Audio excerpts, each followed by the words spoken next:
Good evening and welcome to News Channel 8. I'm Jerome Aegean, and here's some of the top stories we have for you tonight. Another suspect in the Canagata shooting case. Williams Delight floods again, and a special three-part series on future business leaders at Central High School. These stories and more are up next on News Channel 8.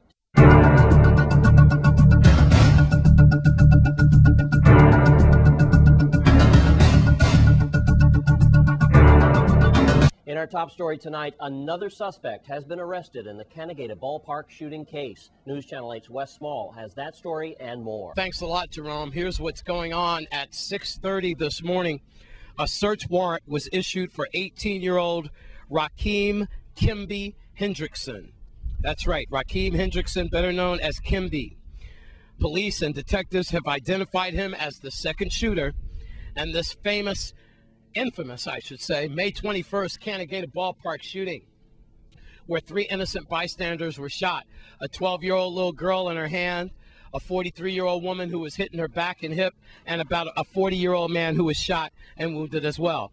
By the way, all 3 of those victims were treated and released either that same night or the next day. Now, Hendrickson, better known as Kimby, is now charged with reckless endangerment in the 1st degree, assault in the 3rd degree, unauthorized possession of a firearm during the commission of a crime of violence, and failure to report that firearm because it is believed that he obtained that firearm outside of the United States Virgin Islands. He brought it into our territory. He is now being held in jail until his arraignment. Hendrickson was born in Germany, and again, he was arrested this morning. There was a lot of eyewitnesses out here that fateful night, and they have pinpointed Hendrickson as the shooter. And then there's this. 1:30 in the morning yesterday in the State Grove, 2 gunmen kicked in a victim's door while he was sleeping. They both had bandanas covering their faces. They demanded money and marijuana from the victim. The victim said he didn't have any money and he didn't have any marijuana. Upon that, that's when the 2 suspects beat him over the head. They pistol whipped him, and then they threw a mattress over him and they left. When that victim got up from the mattress, he found out that his laptop was missing. That's when he made it down to the bus stop shanty near UVI, where either he or someone else contacted 911, and he was transported to Juan Louis Hospital by ambulance at around 4:20 in the morning. If you know anything about that assault and that robbery, then you should call Crime Stoppers at 1-800-222-TIPS, or you can always call 911. And finally, Jerome, we are looking at 22-year-old Emmanuel Cato. Emmanuel Cato, he was the young man who had apparently slashed his wrists or something like that. Remember, his mom called police. She was afraid that he would hurt himself further, and he was possibly a suicide victim, so to speak. Remember, he was transported to Juan Louis Hospital, where a 10-year police veteran got into a struggle with him as his handcuffs were being taken off. You might remember that in triage. And that officer, again, is now in stable condition. He was shot in his hand, and then it lodged in his leg. I have to tell you that that police officer is very well known to us all, and he's a good police officer. He's definitely a friend of News Channel 8. So we hope that he makes it okay, and his family and everything. You could best believe that this reporter is praying for him. By the way, Emmanuel Cato, his bail is put at $75,000. That is a look at your crime report. I'm Wes Small at DC Canagata Ballpark for News Channel 8. Thanks, Wes. Well, it's Wednesday, and that means it's time for your Crime Stoppers report. Here's Judy Fricks.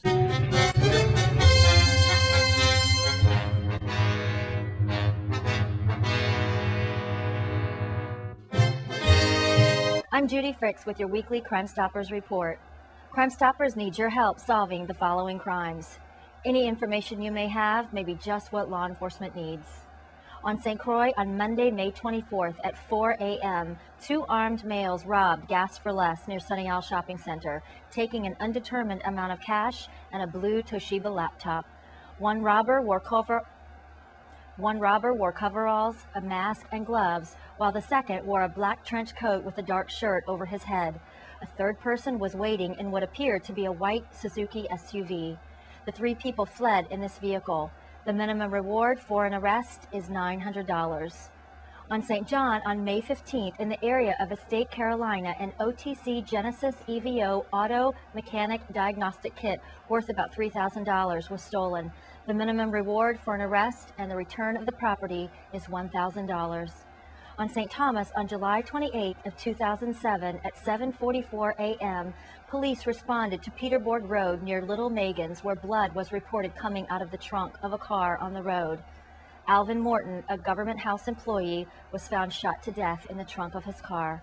Mr. Morton was last seen alive the night before at Griffith Ballpark where he was to play softball. However, he left before the game started and was not seen again. The minimum reward for an arrest is $1,250. Over the last 16 months, several homicides have been prevented by persons calling the Crime Stoppers tip line. If you know of a retaliatory crime that is going to take place, please call us or 911 right away. You might save a life.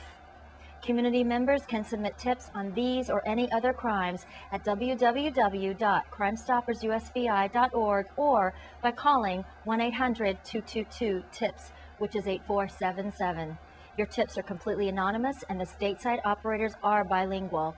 If the tip leads to an arrest or the recovery of stolen property, illegal drugs, or weapons, the tipster receives a cash reward to be paid according to their instructions. This has been your weekly Crime Stoppers report. Thanks, Judy Fricks. And in other news, well, it's officially hurricane season now, and the staff at V.I.T.E.M.A want to make sure you're prepared for the worst and hope for the best. Here's News Channel 8's Lee Carl, who files this report. How well are we prepared for this hurricane season? A tsunami, an earthquake, or a hurricane? Mark Walters is head of V.I.T.E.M.A, and he says his team is ready on all three islands. So I sat down in his new headquarters. By the way, they're fantastic, the ED building. And Mark gave us a rundown on how well we're prepared. Hurricane season begins June 1st, but V.I.T.E.M.A throughout the year leading up to June 1st conducts our planning efforts to prepare us for June 1st. So it's not just about starting our preparedness June 1st. But what are some of the other things? And your headquarters are in, I see, yes, really, really up and ready to go, right? Yes, of course. During the previous year, the last year, we've been making significant improvements in our capability. As you mentioned, Lee, we've built a new V.I.T.E.M.A headquarters as well, and with all of the communication equipment and a robust planning and so forth. So we've throughout the year have been taking these steps to upgrade our capability so that we have a more robust response. So now you're out from under the blanket of the National Guard. Yes. Although they're still cooperating with you, right? Yes, they're an integral part of our response effort. During the last year, we had a number of activities that were going on, as you mentioned, the reorganization of V.I.T.E.M.A. That has been completed, and we are now settling our new home, the build-out of our new V.I.T.E.M.A headquarters, the upgrading of our 911. So we now have two 911s, one on St. Thomas and one on St. Croix. So all of those projects we've been undertaking for the last year concurrently, and we've met all of our timelines. In addition, we've taken on some new initiatives to include a mass notification and alert system that will allow us to alert the community in the event of a tsunami or any type of weather or man-made disaster. We're also in the process of installing sirens for tsunami alerts and any type of weather incidents throughout the territory. So even though we've made significant advancements and improvements in our capability during the last year, we're not satisfied, and we're continuing to look for other ways to improve our capabilities. On the ground, and as we've covered many hurricanes, there are the basics, and that is shelters, also communications, of course, with the governor, the necessary people. So all of that, is that combined in your new technological update? Oh, that's all comprehensive. Those are all components of our new capability. Again, even though we've made significant improvements in our technologies and our infrastructure, we still have to rely on human capability, training, exercise, planning. All of those things are still an integral part. So all of the advancements that I mentioned in terms of our new V.I.T.E.M.A headquarters are communication capability. That's a small component in terms of our overall preparedness. In St. Thomas at the new headquarters for V.I.T.E.M.A, Lee Carl for News Channel 8.